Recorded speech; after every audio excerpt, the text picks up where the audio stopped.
தந்தை டிவிக்கு பேட்டியளித்த விசிக தலைவர் திருமாவளவன் திமுக அதிமுக வாக்கு வங்கி குன்றும் போது ஆட்சியில் பங்கு என்ற குரலை புறந்தள்ள முடியாது என தெரிவித்தார்.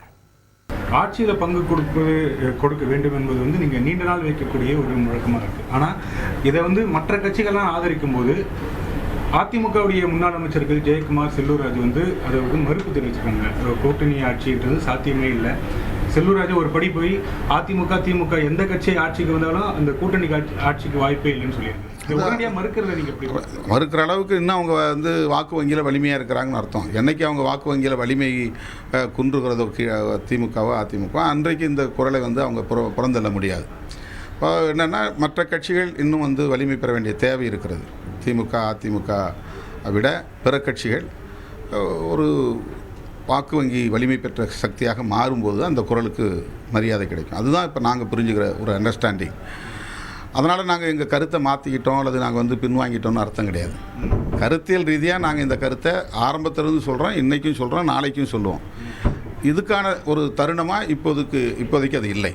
அதனால் இந்த கேள்வி ஃபர்தராக தேவையில்லை. மது ஒழிப்பு மாநாட்டுக்கு அதிமுகவிற்கு நேரில் சென்று அழைப்பு விடுப்பீர்களா என்ற கேள்விக்கு பதிலளித்த திருமாவளவன், எந்த கட்சியை சார்ந்தவராக இருந்தாலும் அந்த கட்சியின் மகளிர் அணி மாநாட்டில் பங்கேற்க வேண்டும் என்பதே எங்கள் விருப்பம் என்றார். அதிமுக நேரில் அழைத்தால் நாங்கள் பங்கேற்பது குறித்து முடிவு செய்வோம்னு சொன்னாங்க. இதில் நீங்கள் என்ன முடிவு எடுக்க போறீங்க? நேரில் அழைப்பதற்கான வாய்ப்புகள் தான். அதாவது எல்லோருக்கும் இந்த கருத்தில் உடன்பாடு இருக்குது. அப்புறம் ஏன் இங்கே கடைகள் திறந்திருக்கிறது? இதுதான் என்னுடைய கேள்வி. திமுகவும் மதுவிலக்கு சரி என்கிறது, அதிமுகவும் மதுவிலக்கு வேண்டும் என்கிறது, இடதுசாரிகளும் அதையே பேசுகிறோம், விசிகாவும் பேசுகிறது, பாஜக பாமகவும் பேசுகிறது. அப்புறம் ஏன் இந்தியா முழுக்க மதுக்கடைகள் திறந்திருக்கிறது, தமிழ்நாட்டில் திறந்திருக்கிறது? இது என்னுடைய கேள்வி. ஆக எல்லோரும் ஒரு ஒத்த கருத்தில் இருக்கும்போது நம்ம எல்லாம் சேர்ந்து குரல் கொடுப்போம். அப்போ பத்திரிகையாளர் கேட்டார், நீங்கள் அதிமுகவும் அழைப்பீங்களா? அதிமுகவும் பங்கேற்கலாம்னு சொன்னேன். இது ஒரு தன்னியல்பான ஒரு கேள்வி பதில், அவ்வளவுதான். இப்போது நாங்கள் விடுத்த பொதுவான அறைகூவலை ஏற்று ஆளுங்கட்சியான திமுகவே இந்த மாநாட்டில் பங்கேற்பதாக கூறியிருக்கிறது.